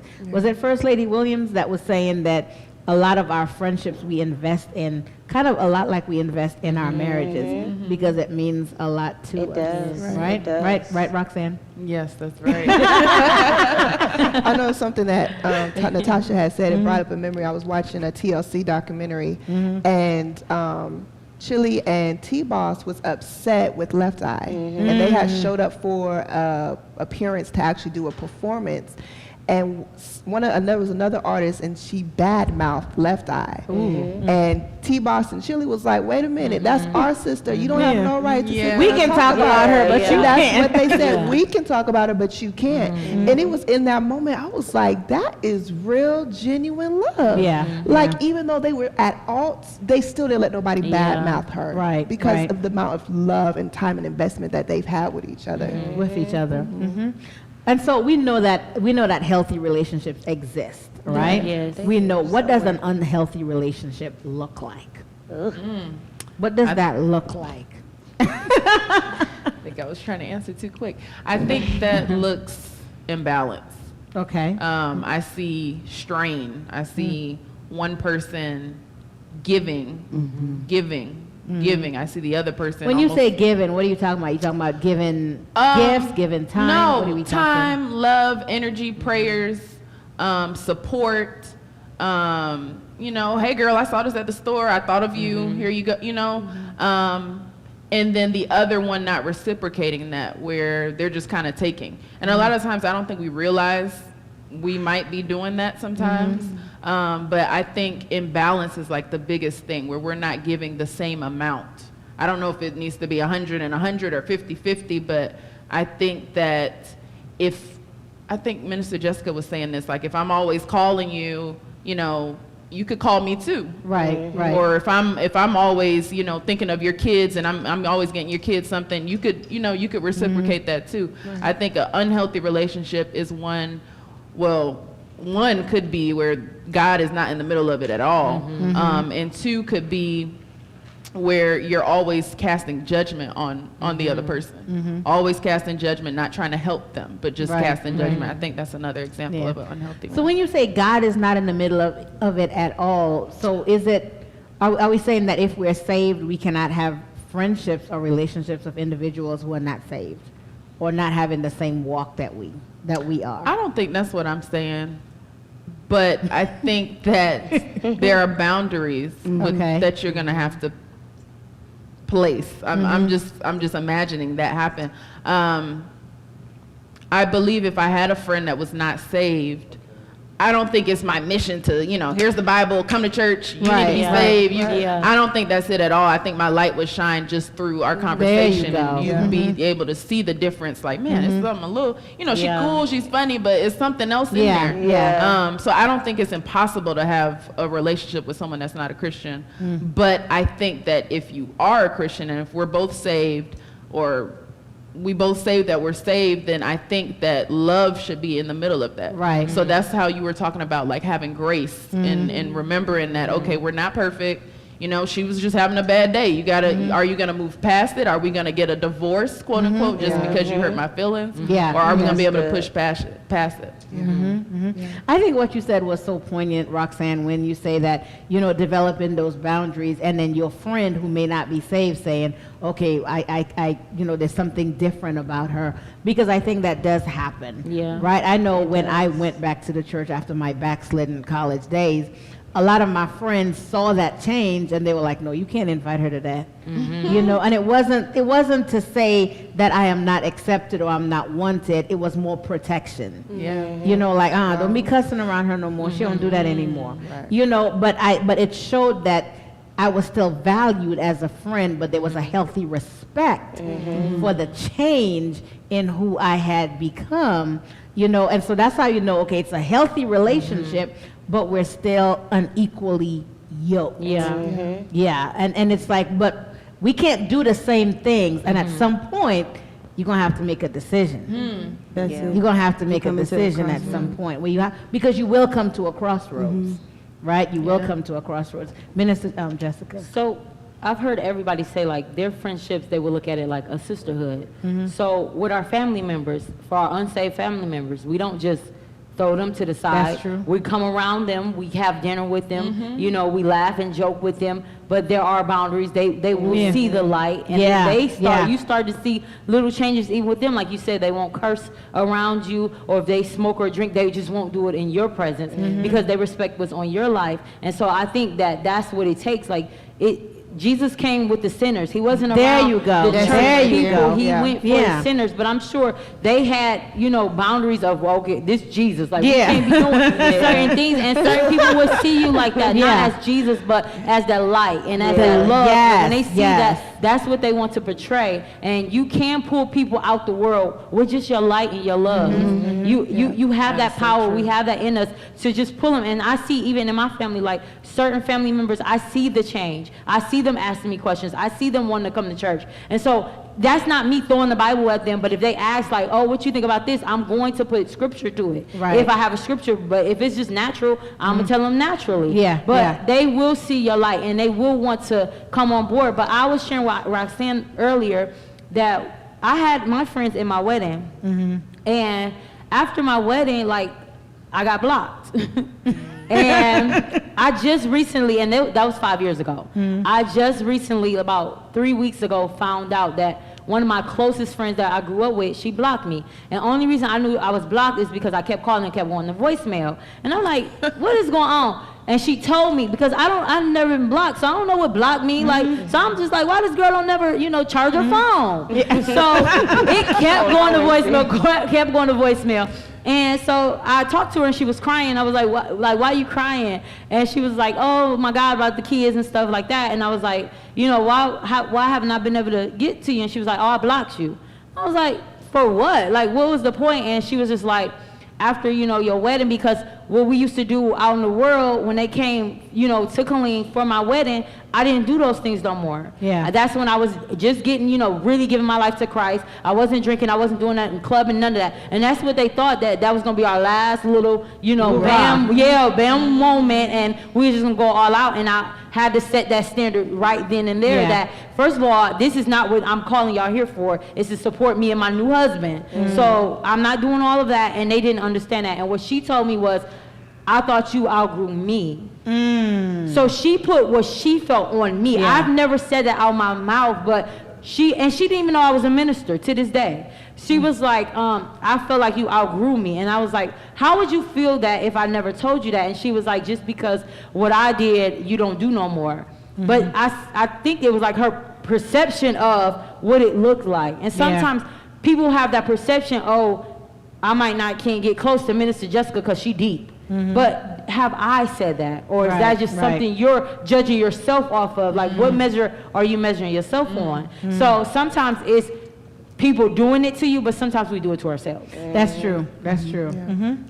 I thought you were about to say something. That's so true, because, you know, often, and again, it goes back to your experiences, right? The experiences and the exposure that you've had as to why we think the things that we think. That's good, Jessica. That's really good. And so, go on. I do have a question. So, when we're going through changes and our life is evolving, jealousy and envy tend to creep in. So how do we? So that's part of the unhealthy, right? Ooh, That's ugly. You mean jealousy and envy from people that have already been your friend? Like, we've been friends, and as we're growing. Yeah. What does that look like when we say jealousy and envy tends to Like, how do creep we in? deal with it? Like, who's jealous? Like, what side are you? Is Yeah. that what we're Like, asking? just in the friendship period, when there's jealousy and envy that comes about because there's changes that are coming into the life, or promotion, new job, whatever it could be. Like, how do we deal with jealousy and envy? It's a good question. I think everybody's. It's so hard to deal with jealousy and envy, because it almost forces you to not even be yourself in those moments, because it's like, here I am, me speaking for myself, loving, caring, I want to be your friend, and I can't it's almost like something you can never understand. It will never make sense. It's like, I have looked at relationships personally in the past, and I'm like, I have examined everything I've said to this person, everything I've done to this person, every action that I've done around this person. I cannot understand, what am I doing wrong, or what is it? And my husband would be the first one to tell me, baby, they just jealous of you. And I'm like, that's not it. There's no way. I'm loving, I'm nice. I mean, I'm me. And he's like, no, you cannot see that. Yeah. It's almost like, with our eyes, you cannot see it, but someone on the outside can be the first person to come and tell you that it's envy, it's jealous, and it's like, there's no way. Yeah. We cannot see it. It's almost like it's blinded. So it's like, how do you deal with it? You almost have to just break ties. You almost have to just say, it's toxic, I cannot allow this friendship or this hurt, because it turns into hurt for you. Right. Whatever they're feeling, and this is learned over time, it's not you. It's something within themselves that they may or may not like about themselves, and they're portraying it onto you as if you have done that, or that said that, or done that to them. So you'll never be able to see it, because you're saying, we're always self-checking. What did I do? What can I do? What did I say? What can I say? And it's an unspoken thing to me, I feel, is that, well, I may not like my hair this day, and your hair look like this, so I'm gonna not, I'm gonna treat you like this. But it's always like, it's like silent to me. It's like, it's not just, I don't like you. It's like, Yeah. a So it's little, and internal, then right? So it's gets- internal. It builds right. up, and it's internal. It's in that, I think it's in that person where the real issue lies. And I think Right.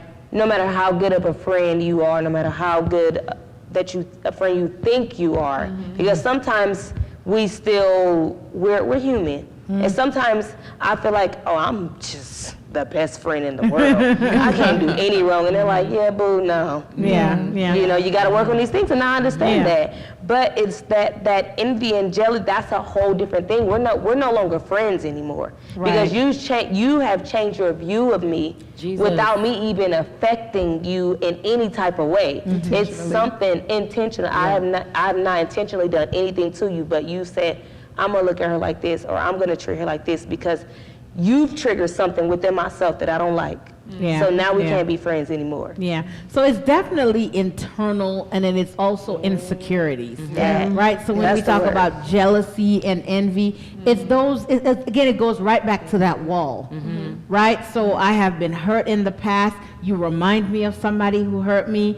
I may want what you have, and it's that insecurity and that fear of rejection, that fear of not really being a part of. And it's very unhealthy, but that individual really has to look at themselves, right? And address that toxicity within themselves and that train of thought. And they have to be able to address it. And if they're saved, then they need to, confess it, get delivered from it. And that's one of the ways that we can take a look at when we talk about envy and jealousy in relationship. And that was one of the questions on Facebook that a lot of people said, how do you deal with a relationship or friendship when women are jealous, right, or envious? And I think it also goes back to the media. It goes back to what we see on television, Embarrassing world. right? And it goes back and to I'll say that. that I was the one that was the envy or the jealous person. And I didn't know how to deal with it until I heard it preached. It was like, the reason you feel that way is because you don't think that God can do it for you. So when I had came to the realization that I have to be in that season where I am celebrating and I am excited for them getting what it is that they have, because I don't understand what the prior story is to this end result. You don't know the struggle they went through to get where they are. The cost. So instead of being envious and jealous, sis, I'm about to big you up because I don't know what it's I don't know. Yeah, that's good. Let me sit and wait and be patient while God is preparing for whatever it is that I'm asking for, because my time is going to come. So it's just having that faith in God that if you did it for them, you're going to do it for me. Yeah, And again, That's good. go ahead. I was gonna say, like you were saying, how if it's happening for them, it's sooner or later gonna happen to you. I was always a firm believer in God is in the neighborhood. So if He's blessing one on this aisle, it's only a matter of time before He comes down my road. because too. he is in the neighborhood. Exactly. I've always said that to myself. Yes. It's like, look, I can't get my mind focused on, this situation and make it about me, like, oh, why wasn't it me this time around? I have to look at it like, okay, it's coming. Yeah. I have to be patient. I have to learn the value of patience. But I wanted to bring up another part with Natasha when you were saying that jealousy and envy sometimes forces you to cut people off because it's something that you can't see.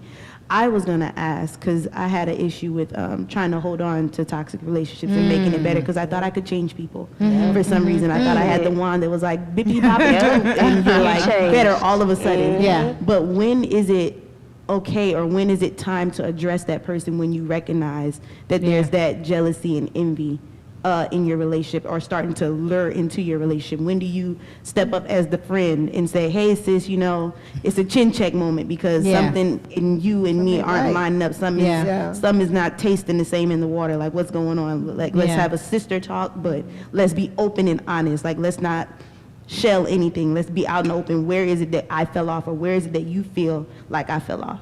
Yeah, that's good. I think that the right time to me to address it would be when it starts to affect your health. Like it starts to affect you. For me, I take on, and I probably need to not do this, but I take on a lot of who I'm close to. Like, if you like, sis, I don't feel good, I'm like, oh man, and I literally will be thinking about you the rest of the day, like, oh my gosh, I hope she feel good, or I hope, you know, Lord, I'm praying for you, I'm praying for her, and I'm praying that she gets better, but I take it on. But once, if you find yourself shifting who you are, how you think, your everyday life to accommodate this other person or to tiptoe around what the issue is, I think that's when it's time to address it, because it's like, here I am shifting where what I would normally do, what I would normally say, what I would normally wear, how I would normally look, because I feel it. You can feel it from this person. Then it's like, okay, it's time, because now my health is in jeopardy, because here I am not even recognizing who I am anymore. Because I've conformed to my friend that I love so much, because I don't want to shake any feathers on them, because I know that the feathers is already standing up. But I don't want to shake them off, because I love you. So when you see yourself changing and shifting, I think it's time to say, okay, because I know how I walk. And I don't walk backwards, so let's walk forward. A good one. I think also, you know, really identifying, like, you know, you said that when you see all of that toxicity being built in a relationship, is where am I in this relationship? What level? Is this a coworker? You know, again, what level of relationship are we in? Because one of the things that, and I'm going to speak only from my perspective, I always say that my identity is in his divinity. And that everybody who comes into my space, I don't accept any negativity, right? And that we come to empower, we come to inspire. And then if you come to be divided, then that person is not going to last in my space. Because I always say, in the elevation in which I operate, drama cannot operate there, because I set that atmosphere with the relationships that I cultivate. And so one of the things I would say is that in cultivating those relationships, that those boundaries are so very clear. You know, that when you see that jealousy and that envy, it's like, listen, sis, I'm beginning to see some things in our relationship that we need to have a conversation. And so I always believe in addressing things head on. You know, when you see it, have a conversation, because when you allow it to fester, then it grows and it builds into something. And then that's when you get the mess, the drama, the backbiting. And so really having that conversation head on. What about you, Roxanne? Oh, I think she hit it. You go. Oh, Jessica, okay. My head was turned this way. No, I'm just trying to figure out, like, what if you don't see it, though? Like, what if you don't ever, like, catch on to it, because you're so much of a, like, you cover your friend. And, like, how I think, and I can just think about me, like, I always think, like, if I go up, my friend's going up. Because if you winning, and we in the same circle, we're winning. We are winning. But not everybody thinks like that. But that's what I'm saying. Like, so if that's your mindset and you never shift it, how do you see it? And then when it just, everything hit the fan, do you like, I'm thrown off. Because I thought we was winning, but on the side, you was thinking something different. And now, it's not like a little hurt. It's like you breaking my heart. Because I've been striving to build this strong relationship, and I thought we almost made it, and now it just hit the fan because all along you were feeling like we were in competition when I was feeling like we was a unit. So, and I can see that in ministry as well. Yes, that's when we talk about that's what we saying. that hurt in ministry. So how do you deal with that as ministers, as leaders in the house, when you are that friend that is hurt because somebody is, you know, envious or something? How do you deal with that? I know that the proper answer would be to cover.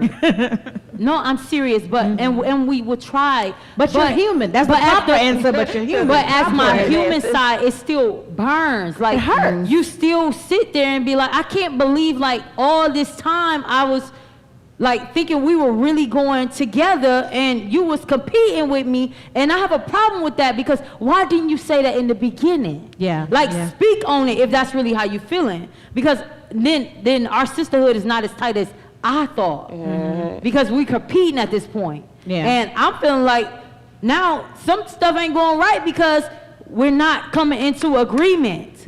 We're divided, and that's causing division. So I don't know how you would deal with it, don't like, know either. because it still hurts. Of course, you could pray about it. We still human at the end of the day, and God wants us to forgive the person, but do you still keep rocking with them is the question. That's part. good. Friendships That's are an good. investment. Because it's one thing to forgive, but do I keep you close to me? Because what if it happened again? Or what if it don't? You don't know. I guess it depends on how, if you have that conversation, which that could go left or right, because if you pull out a jealousy card, all of a sudden pride gets into it, and it's like, oh, you know, I'm not jealous of you, da da da da. Yeah. Or it could come to it could be from a humble point where, you know, I may break down like, yeah, this is how I've been feeling, but I think it goes back to the intentions at the beginning of the friendship.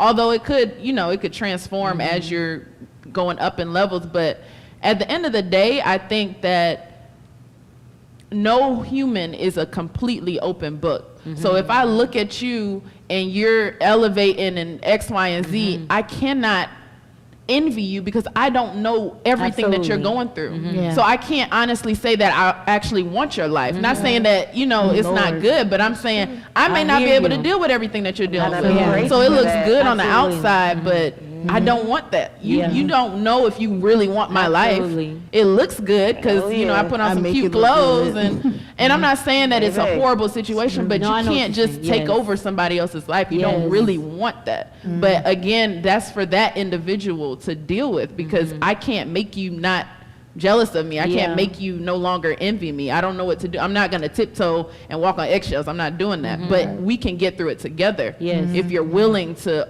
be vulnerable and tell me the truth that yes, I've been struggling with this. Yes. But what does the Bible say about that friendship? Like, you know, if you have an ought against a neighbor, or if you have an ought against somebody, what are we supposed to do? To address it. Go address it. Yeah. So we address it. We talk to them, and if they don't listen, then what do we? I mean, we're supposed to bring them. You know, bring in that objective party Yes. to have that conversation, and then try to resolve it. That doesn't mean you can necessarily be friends again. Yeah. And one of the things I always say is that, you know, sometimes friendships are seasonal. Right, and then I know this is Medea, y'all, and I gotta say it, you know, but it's like, you know, and one of the things that he said is, you know, you have these seasonal friendships that sometimes we make lifetime investments in people that were only supposed to be for a season to teach you something, Jesus. which may be a demon, you know, that you just took on that first friend that because of because of the state that you were in. And so one of the things that I have learned to do about who we join ourselves to, because a friendship among women, it's a covenant. It really is. It's a covenant relationship, and like you said, it can become a soul tie. And so if you're looking for that sister that I can talk to, that I can cry to, that I can, you know, that person have to have that same spirit. They have to have that same earnest care. And so that cannot just be anybody. That's somebody that you really have to pray for, like Jonathan was unto David. Because even Mary and Martha, Come on, sisters in the same house, there was the envy. Yes. There was the jealousy. Yes. Lord, don't you see me doing all this Come work? on. And she's sitting up here crying at your feet. Yeah. And they're with the Lord. Right? And so if that can happen and they're with the Lord, why wouldn't it happen in the Yes. house? Come on. Yes. Yeah. You know, and so I think those are some of the things that we have to be intentional about, really praying for the relationships that come into our lives. And then having that grace to forgive, Yes. but also being watchful. Absolutely. Oh, yeah. Being watchful as well. Oh, yeah. Yeah. And when you say watchful, it doesn't mean like, okay, I got my eye I'ma on you watch because you you. did it before, so you might do it again. Because if that's the case, then y'all might as well not be friends no Right, more. Because right. I'm always gonna have my eye on you. But if I'm forgiving you, that means you get a clean slate. But I'm not gonna be naive. So Right. the devil's device is not yours, because Yes. most of the time it's not people, it's the spirit. It's the Yeah. spirit. It's the spirit It's the within the spirit. people. And Yeah. so we think that we're blocking people, but we need to be discerning that we're blocking those spirits Yeah. within the people. Yes, And yes. when we get that revelation, then I think we'll be way better off, because I'm not fighting against flesh and blood, but I'm principalities that know what's in me. So Yes. it's trying to search out what's in me to make me become something that's not me. And so with that, I think like you give people clean slates if you're gonna give them a clean slate. Yeah. But if you're not and you're gonna be like, okay, I gotta keep my eye on you, then you might as well let them go and find their Jonathan and David over there, because I feel like you'll keep them in bondage, and you don't want to do that. Yeah. You never want to keep people in bondage. And oftentimes when you have that wall that's built around you and somebody else have a wall, and like you said, that spirit, that devil comes in and he knows if those two were friends. Absolutely. If The those power, two the power, powerhouses, come on. if Yes. Natasha Come and on, Roxanne come on. were to get Yes. together and do something, Yes. man, they could Right. tear down some walls Absolutely. in Right. Killeen. So I'm going to create every mess, every drama. I'm going to Yes. throw everything in their path Yes. so that they never cultivate that Yes. relationship, because the devil studies us. Absolutely. Right, so he knows all of that stuff, and Yes. so why wouldn't he cause division among Absolutely. women? Yes. Right. Jesus. Why wouldn't he Yes. cause division among women, particularly women who probably should be working together, who should enter Yes. friendships? Yes. And so that's why I said that we have to be prayerful and really watch it and just Absolutely. really discern what is going on in here and have conversations for yourself. Absolutely. Be intentional. Yes. One thing I don't do is the he said, she said. And I said, well, what did you say? Come on. 'Cause why do they feel What bad did for coming you to you say? anyway? I'm not even worried about them. I'm worried about you. And I'm like, okay, come with me. Yeah. Let's go. And you And tell find me them. Yes. with them Yes. what it is that you Yes. heard. Yes. You know, and that kills it right Absolutely. there. Yeah. That kills Absolutely. it right there. And I think too, in order to check if a relationship is healthy or toxic, Yeah. is when you leave that person, how do you feel? yeah. Because I've had someone tell me, like, when I talk to you and I talk to you, I feel so empowered when we get off the phone or when we get done hanging out with each other. I don't feel So drained. I don't Yeah. feel drained. Yeah. And I Yeah. think that's a big Yeah. signal. It's Absolutely. like, why do You I don't feel feel dumped I need to on. go take a nap. That's bad. Feel that way. I think every now and then you might have a encounter with your friend where you are a little, Drained. you know, a little. But if But it's not all the if time. it's can't be all all the the time, time. then That's that's the that's issue. that imbalance. Yeah. Yeah, that's Yeah. good. That's good. Yeah. That's good. Yeah. And it's definitely that give and take. You know, that give and take in relationships. That's good, y'all. Ooh, we just went couple levels of deep. Couple levels of deep.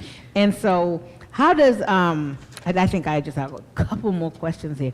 Ooh, Lord, we just answered a whole lot of stuff. So how do you recover from those hurt feelings? You know, how do we recover? What are those practical steps and applications that you know, I have been hurt. I've chosen to forgive, right? And my heart is opened again. What are those steps, Titania, that we can utilize to rebuild that relationship? I think majority of it is going to be spending time with God and Yeah. being really, really honest. Like, I'm hurting right here, and I'm hurting by this person because of this. Like, really being specific. And First Lady talks. She's preached about it, where she talked about the great exchange, where, you know, when she gave her testimony, Jesus told her, "You need to come off or out of that situation and let me take your place." Yeah. And yeah. so I think we have to be in that place where we're trusting God with our hurt. And Yeah. I think we keep our hurt. I can't say we. Me is I was afraid to give my hurt or be vulnerable with God himself, because it's like, I don't think you're going to trust. I don't think you're going to heal where I'm hurting. And I don't think you're going to give justice where I feel like it should be deserved. Yeah. Because Yeah. you're such a merciful God and you're so forgiving. I think that you're going to let them off the hook Yeah. and not punish them or correct them. So why should I give it to you? But we forget that God is not like man. Yes. And he is a God of justice Absolutely. Yeah. for his sons and his daughters. So I think once you come into that place, you're honest. You tell God, you spend the time in fasting. It's going to Yeah. take some Yeah. fasting and some prayer. And then be in that place where if God is telling you to let that person go, let them go. Or you extend that mercy and that grace and that patience and that love, and you continue to work on the relationship with that person after you told them, this is where you hurt me. Yeah, This, yeah. this didn't feel good when you said this, when you did this. And then let that person give their reaction. and then just grow from there. Yeah, yeah. So acknowledging the hurt and then having that open communication about it. Yeah. That's good. That's good. And so we are almost at the hour. Thank you so much for joining us. We've had a wonderful time. Oh my goodness. I know. Oh my over. gosh. I really enjoyed each of you and just sharing your heart today with friendship. And it's definitely going to be my prayer for all of you that God truly hears the desires of your heart as it relates to friendship, because you were so transparent on here today. So thank you for your transparency, you know, your openness, and your willing to share your journey of relationships with women as well as friendship. So right before we close, I'm going to have each of these women just kind of talk to you out there about developing and cultivating relationships with women. Just whatever God gives you on your heart to say. What would you say to somebody out there who is watching, who's saying, you know, well, I don't have no friends, or I have been hurt, or I really want to have a friend, or, you know, I'm listening to this panel and I'm not too sure about this. You know, because I do believe that somebody's out there and you're listening and you are lonely, or you would like to have a friend, or you had friends and you've been deeply hurt and you just cannot recover from it. And so I'm going to have just this panel just kind of talk to you right now. And I'm going to start over here with Roxanne. You know I was going to start with you. I knew it. You know? I knew it. It's okay. What would you say out there to somebody? I would tell you, or I'm telling you, that women can be friends. Women can have healthy relationships. I'm on a journey myself to finding that and to loving other women, but just be vulnerable. It's okay to just open up. Open up, let your heart be known. And again, if you do get hurt, guess what? God is there to heal you. So it's okay. Thank you. Thank you so much. Oh, my Shakira, your turn. Yes, I would say that just coming to a friendship or learning to be in a friendship with an open mind, being able to see the differences and understand that it's okay to be different and still have a friendship. I would also say that a friendship doesn't happen overnight. It takes time, and in order for you to build those things, both of you have to be willing to be honest and open and make your intentions known from the beginning. Set those boundaries in place. That way no one is, you know, to the left or the right feeling some type of level of you're not where I want you to be as my friend. Let them know where your boundaries are, where your standards are, and if they're for you, they're for you. If they're not, it's okay to still love them with the love of Christ. You just know that they're just not built to be in your inner core circle. Amen. Ooh, that was a power word. That was a power word. That's my answer. Thank you so much. Tasha said that was mine. That was mine. That is not yours, Tasha. We're going to go over here on this side of the room, and then we're just going to have a conversation. And so I was going to start with Minister Natasha, and then we're going to Minister Jessica, and then Titania and myself will close it out. Tasha, just go ahead and breathe a word onto somebody out there. What she said, no. I do agree. I would say the same thing as they have said already. I would also say go into the friendship with love. And no matter what happens, know that you gave your all. If you go in and you're saying, I'm afraid this will happen, I'm afraid this, go in with no fear, with all of your heart, because at the end of the friendship, you can say, I gave my all, I tried my all, and that's all you can do. You have to love. Love is the greatest of them all. That's awesome. That's awesome. That's beautiful. That's so beautiful. Minister Jessica. I would just say that honesty is key. Like, you have to just be honest where you're at and let people know, like, I've been hurt here, or I'm just open. And just let them go from that. Like, give them 100% and let them kind of diet down if that's what it takes. But just being vulnerable, like Roxanne said, and just keeping your heart pure, keep it open, keep your intentions, your motives pure. Never change because of the things that's happening to you. Just be you. Just be whoever you are, just be you. And just take the first step, and it'll work out. Amen. All right. Awesome. Awesome. Titania. Mine is not as good as theirs. It's very simple. But I would say pray for your friend. Pray that God will send you a friend. God says we have not because we ask not. So if you make your request known, just like you pray, if you're married, for your husband, or you pray for your children, or you pray for your job, whatever, pray for that friend to come. I'm a witness to that. I had friends in the world, got pulled over, my testimony got pulled over, almost got locked up for a DUI, but the girl was gone. In the world, she was gone, and I was like, this is definitely not what I want in a friendship. But when I sat there and I was patient and I prayed, God, I want some really true, genuine friends, He sent them. So just be in that place of prayer and patience, and He will send them. Absolutely. Amen. Amen. Amen. Thank you so much for joining us on tonight. And my final words to you is sometimes we build walls to keep love out, or to keep the hurt in, but it also keeps the love out. So I would just encourage you to let those walls down and open up your heart. Truly pray for the friends, like everybody else has said. Thank you so much for joining us on the panel here tonight, ladies, and thank you for joining us tonight. We hope you have a wonderful evening, and God bless you. Good night.